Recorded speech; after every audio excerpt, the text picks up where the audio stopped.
I have a very specific memory as a boy. My mom rushing me to her room, insisting there's something she needed to show me. She brings me to her laptop and proceeds to play this. At last, it is mine. With this magic book, any evil plan I write comes true. But to harness its power, I need the final page that is protected deep below the surface by one legendary hero. Will you stop playing that tiny piano? Sorry. This is the definition of hype. I dedicated the first 10 years of my life to SpongeBob SquarePants, and now I guess I'm doing it again. I made it my life's mission to know everything there is to know about this porous fuck. I memorized that entire first movie just from constant rewatches alone. And now you're telling me there's a new movie coming out? I am seated. I followed every crumb of information I could. I kept up with every merch drop. I watched this Black Nerd video a million times for some reason. I fought for my life collecting those McDonald's straw toppers. I really wanted the video game, but never got it because I can only get one new game a year and Mario Maker was coming out, so I just watched a playthrough. I got the popcorn at least. The point is, this was bigger than Avengers to me. Obviously, I saw the film as soon as it released and proceeded to follow it long after that, immediately getting it on DVD and replaying it as much as I did the first. It's been nearly 10 years since then. There's been another film, or two, I guess, with another coming relatively soon. The SpongeBob franchise has branched off into a whole universe, a Broadway play, it's turned 20, and much, much, much more. And so, I want to take a look back at each SpongeBob film, not that one, and see how they each represent the era of the franchise they were released in. The golden era, the comeback era, and where the show stands now.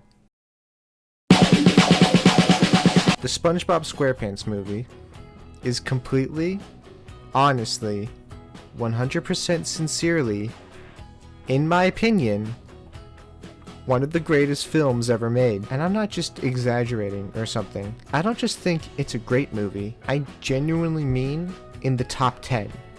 Ever. I know a majority of this video's intro was about my childhood experience with Spongetta water, but I can't deny what I truly feel.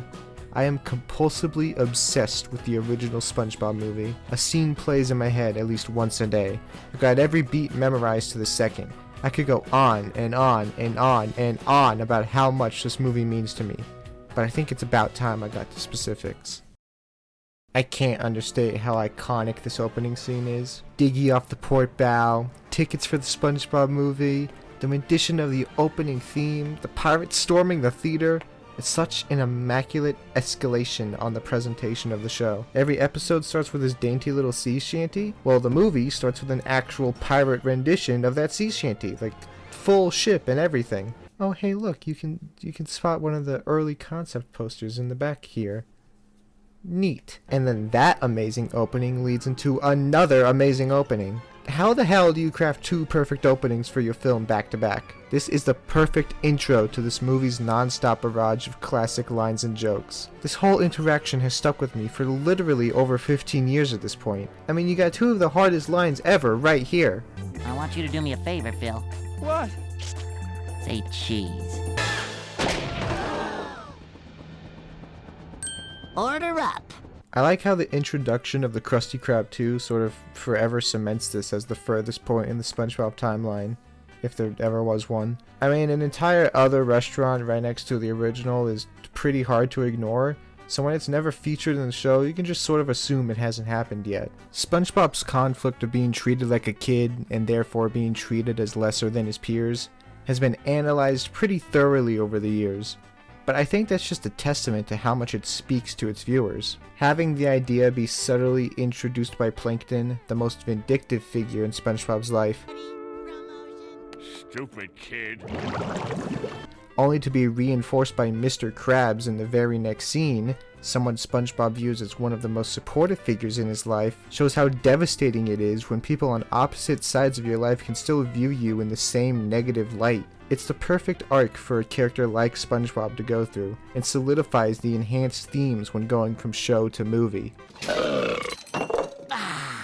I don't know how to explain to you how perfect the nut bar scene is without sounding like a redundant idiot, but if you're watching this video, you've probably seen this movie and already know how perfect the nut bar scene is, so I'm just going to point out the picture of Popeye in the background and move on. It's really hard to not just go through every scene here and be like, this part's really funny, this part's really funny, this part's really funny, this part's really funny.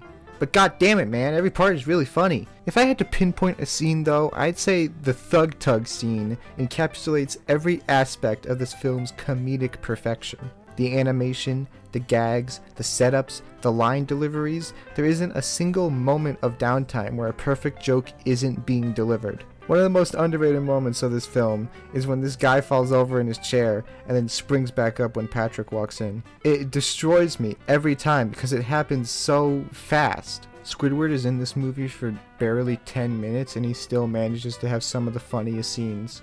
Chum bucket, free, Krabby Patty, plankton, giving, with. I'm gonna take this moment to highlight how perfected the animation here is. SpongeBob as a show has pretty much always had good animation. Even when it was at its most stilted, it was still polished and professional looking. But whew,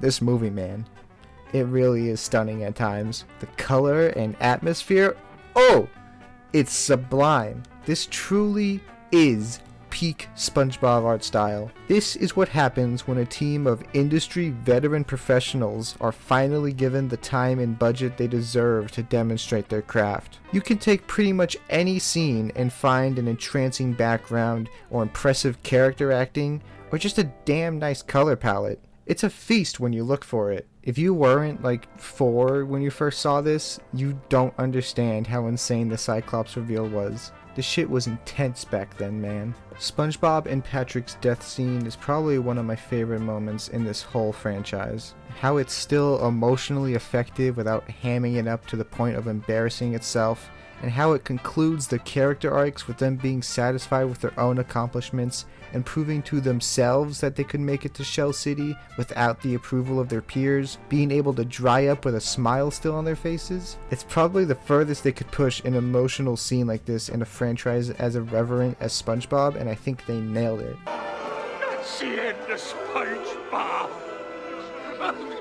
Come here, you. Shut up and look at the screen. Fun fact, this is somehow still the only movie with a climax that takes place on a David Hasselhoff. Daddy, yes! Plankton's joy-deprived Big Brother society being dismantled by a childish, trashy rock song is like the most subtle and obvious thing at the same time. Like, yeah, no duh, that's what rock is all about and shit, you know? Fight the man and all that, because they think we're just dumb kids. But like, that's such a straightforward allegory that I never really thought about it. It's kind of genius, honestly. Like, he literally says, my helmets can't handle the power of rock and roll. How much more childish does it get? Wait a second, everybody. There's something I need to say first. I just don't know how to put it. I think I know what it is. After going on your life-changing journey, you now realize you don't want what you thought you wanted. What you really wanted was inside you all along. Are you crazy? I was just gonna tell you that your fly is down. Manager, this is the greatest day of my life! One ween later and we've hit the credits. God damn, man. What a movie. One of those that changes your brain chemistry without you even noticing. Probably because you were 5, but whatever. I'm being completely honest to my word here when I say this. I cannot find a single flaw with this movie. I'm really trying here. Literally anything to balance out the discussion. Even the tiniest nitpick, and I'm coming up blank. Animation, characters, story, voice acting, writing, humor, soundtrack, themes, impact, DVD menu, Burger King tie-in, some other 13th thing. It's all just about as perfect as a movie gets. It's a seminal landmark for animated television and film that I will forever hold as close to my heart as I possibly can. 11 years after the original, the SpongeBob movie Sponge Out of Water was released in the February of 2015. Overall consensus on this one seems to be a bit divided. But if you're asking me, I find it to be a great evolution of the series that's able to keep up with the charm and earnestness of its predecessor.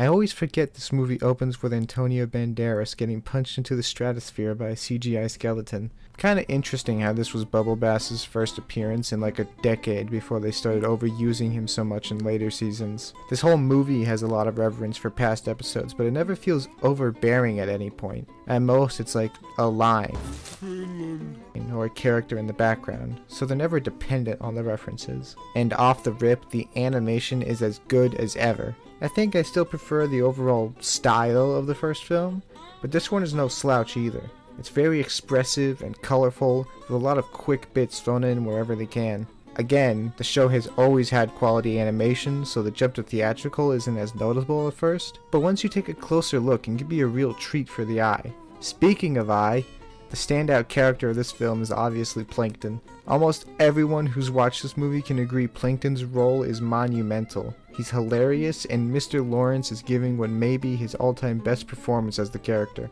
The decision to partner him with SpongeBob for a majority of the film ended up being a genius one in the long run. The one who watches?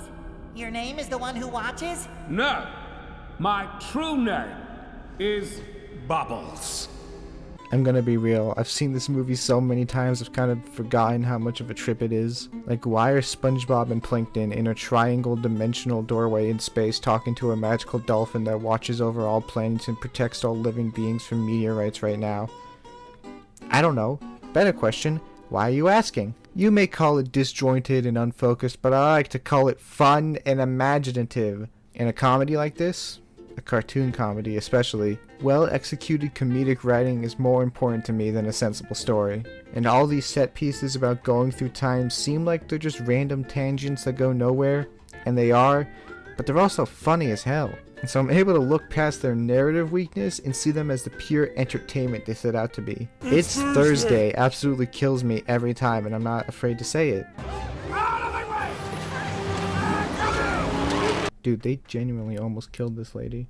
How do you expect us to go up to the surface? We won't be able to breathe. Alright, all secondary characters come with me. This line killed me as a kid. I thought it was the funniest thing imaginable. Okay, so this is the part where it becomes a completely different movie. This movie's marketing was ride or die on these last 20 minutes with the CG live action hybrid. And honestly, nearly 10 years later, and this still looks pretty damn good. Keeping the 2D animation principles and just applying them to the 3D models makes the transition almost seamless. I still think it's one of the best executions on the cartoon character in real life trope. I love how their colors pop really nicely and Patrick looks so soft and snuggly. It's almost comical how completely unrelated the superhero stuff is with the rest of the movie. There was absolutely nothing beforehand that could have hinted at this being the third act. Well, other than the marketing. Oh, what is in these things? Is that Epic Rap Battles of History? Did Epic Rap Battles of History just show up in my SpongeBob movie? Well, that explains it. The ending for this movie is so stupid I can't help but love it. Like, what is even happening anymore? How did we get to this point? Plankton looks like a Fortnite skin. Burgerbeard's true identity being Painty the Pirate is the craziest twist in cinematic history. Never mind, Bubbles vs. Seagull's Epic Rap Battles of History is the craziest twist in cinematic history. One banger later and we've hit credits. And how do I feel about this movie after all this time? That was pretty good, actually. Can you tell I just wanted to use that clip? Sponge Out of Water is not only underrated as a SpongeBob movie, but I'd call it one of the more underrated animated films of the 2010s. It's absolute zany cartoon calamity pushed to 100. There are no limits. If they could draw it, they were doing it. This movie's commitment to absurdist weirdos makes it one of the most unique SpongeBob projects ever. And trust me, that shit can get weird as hell sometimes. And it does all this experimental craziness while keeping the characters engaging and the writing as hilariously superb as ever. Even though the themes may not be as strong or prevalent as the first film, and I still think the first is the better movie by a wide margin, I can't deny that I still love Sponge Out of Water. It's just the right amount of quirky, sincere, hilarious, and batshit insane.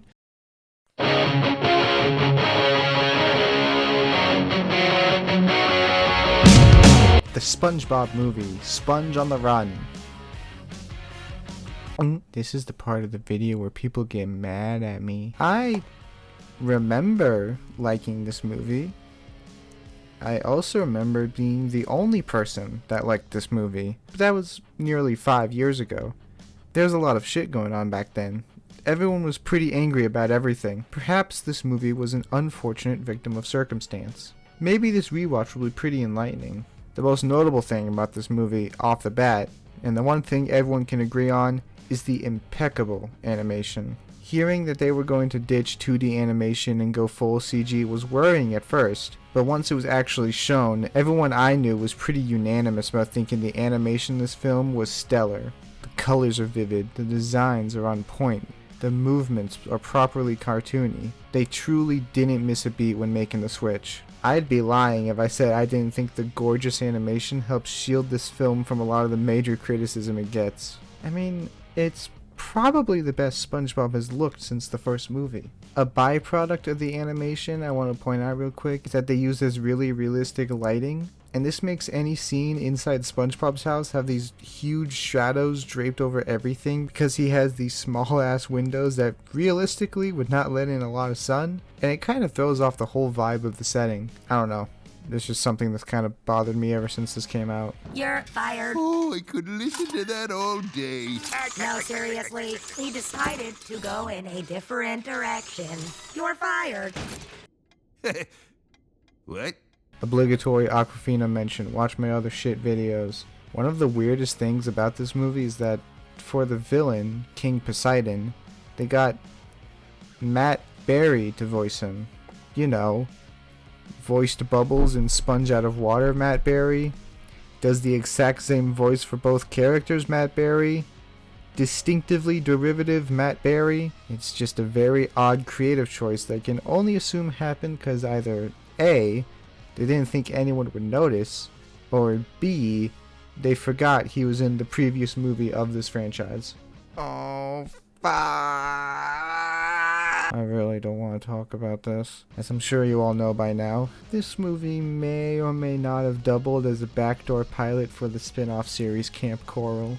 I sort of have mixed feelings about this. On one hand, self-contained, just within this movie, I think the flashbacks work fine enough. But on the other hand, I'd prefer if they just didn't do this. It's such an obvious cash grab and a disregard for what little continuity this series has, which is weird for a movie with so many callbacks to the glory days. I just don't think it was a great idea in the long run. Another oddity that's bothered me for a bit now is how Patrick goes from looking like season 1 Patrick to randomly not having eyebrows. It happens in a lot more scenes than you would think. Oh, also this scene is just like bad.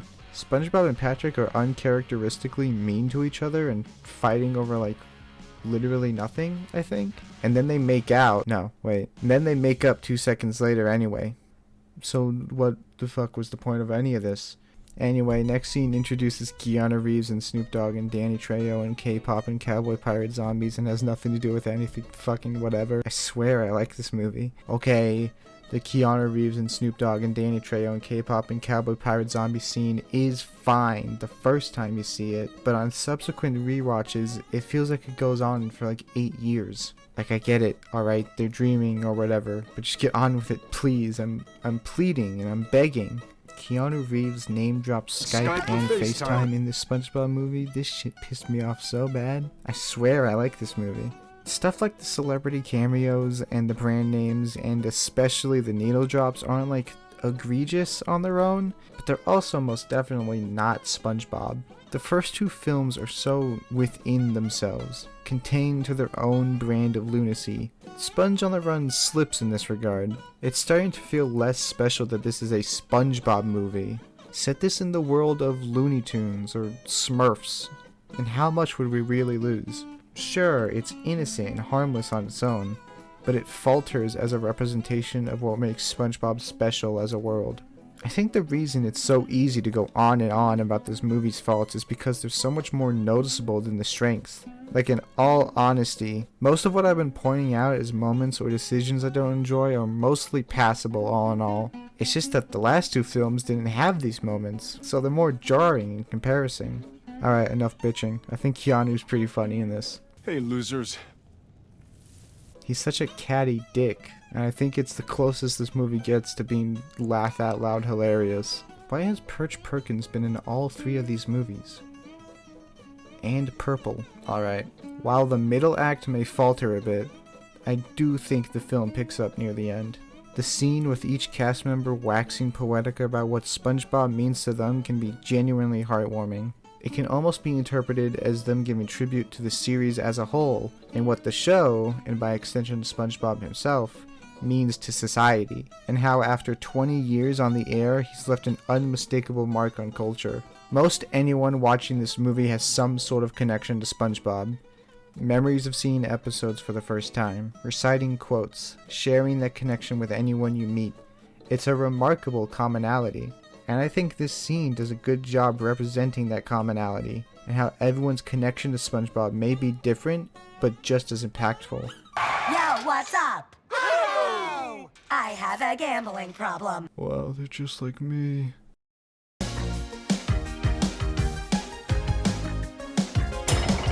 I'm home! One Weezer song later, the second of two in this movie, and we've hit credits. And to top it all off with a sense of finality, they place an in memory of Steven Hillenburg at the end. Yes, you do get to do that. You do get to literally honor one of your closest friends in one simple movie and act like it's okay. What this movie represents to me is the end of an era. The era of my SpongeBob. The SpongeBob I knew and grew up with isn't around anymore. And he hasn't been for a while now. He has the same voice, the same look, the same friends, but the soul has changed.